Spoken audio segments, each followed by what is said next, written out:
À ce stade, plusieurs questions se posent. Qu'est-ce que la CI et qu'a-t-il de différent par rapport à une architecture data center traditionnelle? Quels sont les différents équipements qui construiront notre architecture matérielle? Comment connecter ces équipements entre eux? Et quels sont les avantages que nous tirons de la construction de ce type d'architecture? Qu'est-ce que la PIC et comment interagit-il avec les autres composants? Quels sont les protocoles qui gèrent la fabrique? Puis finalement, une fois que tout est prêt, je souhaite connecter mes serveurs physiques ou virtuels. Alors comment faire? Pas à pas, nous allons répondre à toutes ces questions. L'architecture d'un data center traditionnel se présente généralement en trois tiers, corps, agrégation et accès. Mais est-ce toujours la meilleure architecture en termes de routage, de bande passante, de scalabilité et surtout en termes de troubleshooting et du temps que cela demande pour la mettre en place et la faire évoluer? Rien que le protocole Spanning Tree nous laisse réfléchir deux fois avant son implémentation. Certes, il permet d'éviter les boucles dans le réseau, mais en même temps, il nous prive de plusieurs liens qui seront bloqués pour que le protocole fonctionne correctement. Cela a un peu évolué avec les nouvelles archis Nexus et leurs modèles Top of Rack et End of Row, mais les autres problématiques restent présentes, notamment l'aspect sécurité dans les data centers traditionnels.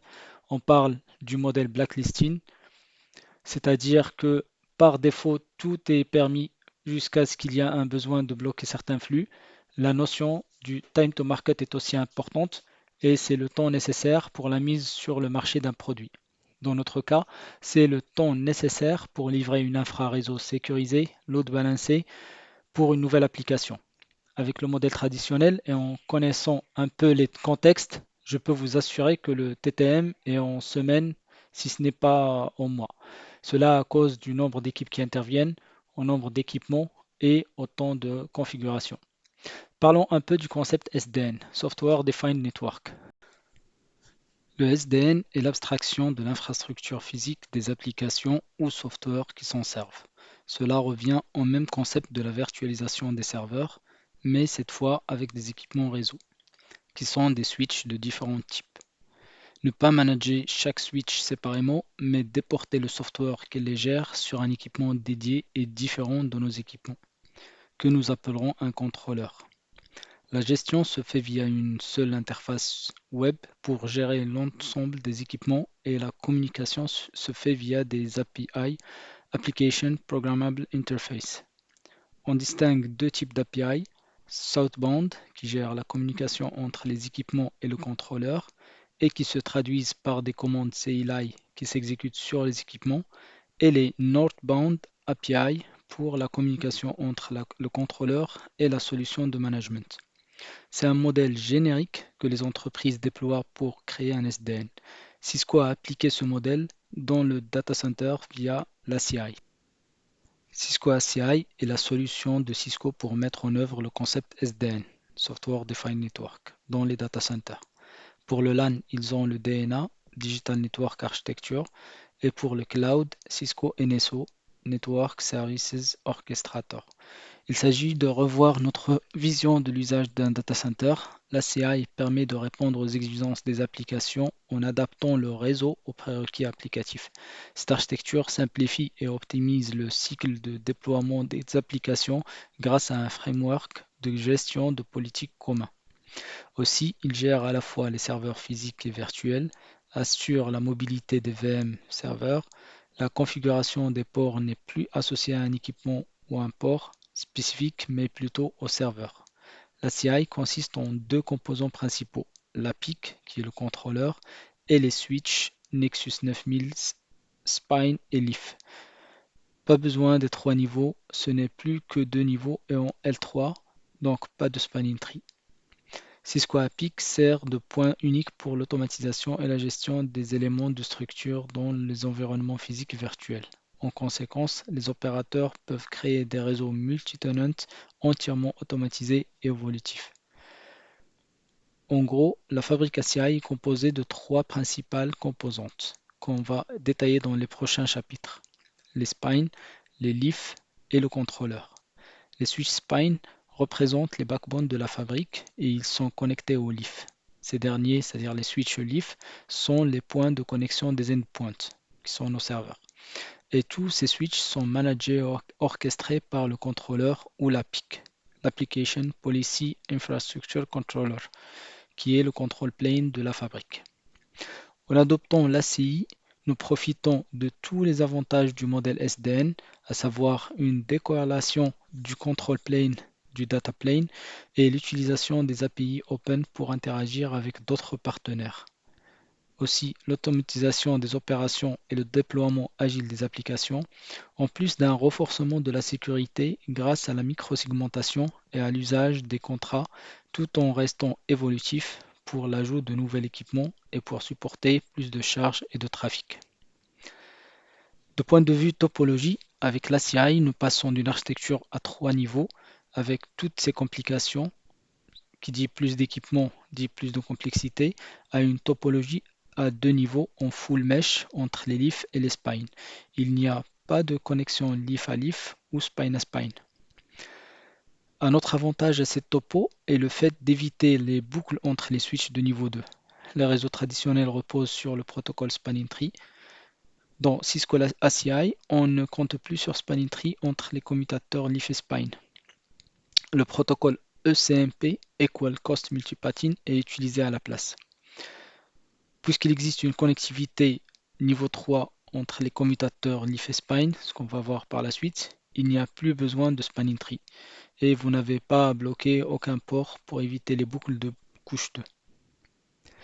Du point de vue de la sécurité, dans un équipement dans le réseau traditionnel, vous autorisez généralement tout le trafic par défaut ou vous configurez explicitement le périphérique pour bloquer le trafic. Cependant, dans Cisco ACI, un modèle de whitelisting est utilisé à travers les contrats entre les EPG, les Endpoint Group, qui représentent nos serveurs.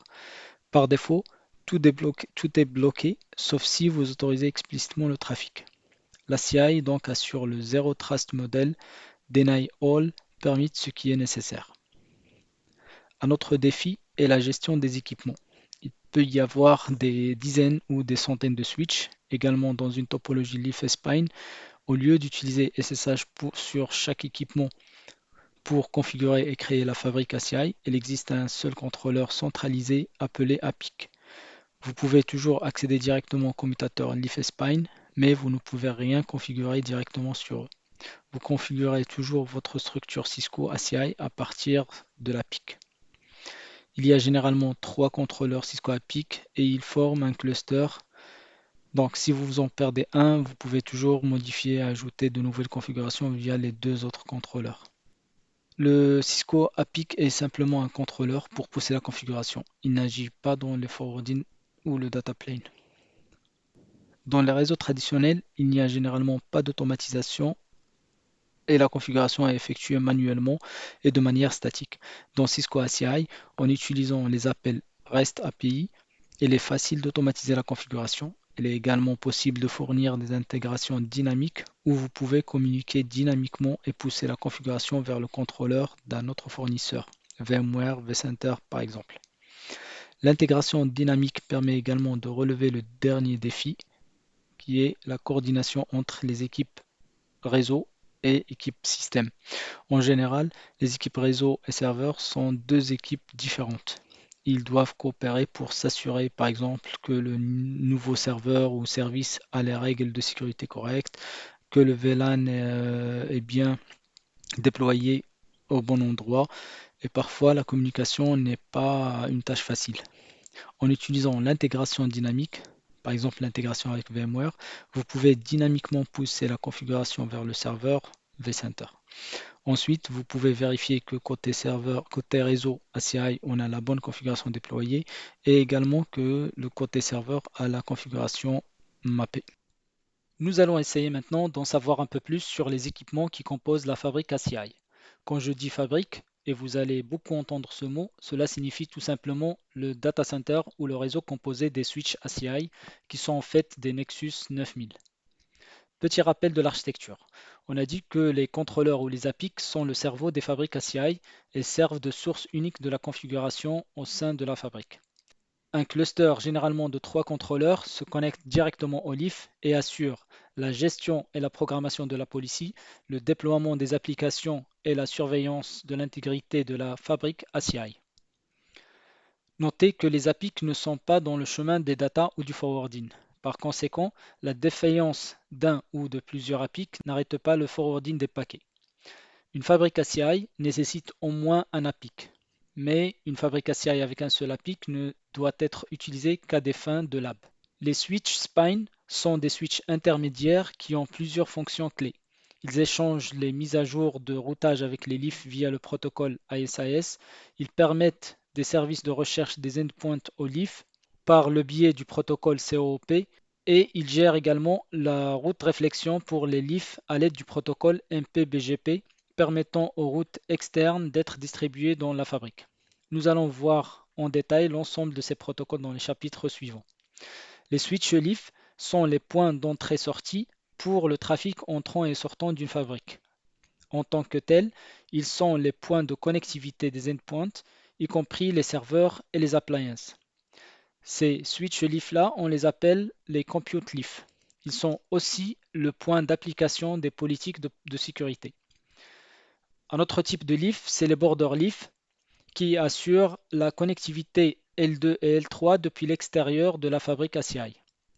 Et on a aussi les IP Stockage Leaf qui sont les leafs qui se connectent à des systèmes de stockage IP.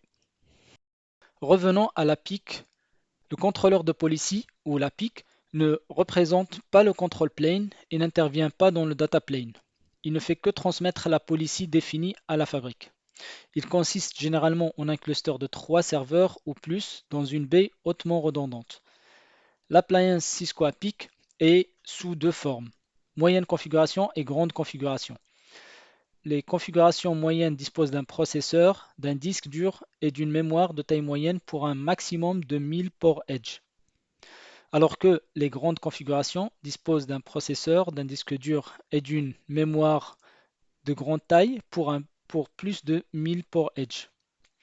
Une appliance Cisco APIC comprend soit un cluster de Cisco UCS Unified Computer System C220 ou C240M5 en tant qu'appliance de troisième génération, appelée Cisco APIC M3 ou Cisco APIC L3, destinée aux configurations moyennes ou grandes, ou bien des Cisco UCS 220 ou 240M4 appelés Cisco APIC M2 ou L2 en tant qu'appliance de deuxième génération, ou encore des Cisco APIC M1 ou L1 en tant qu'appliance de première génération.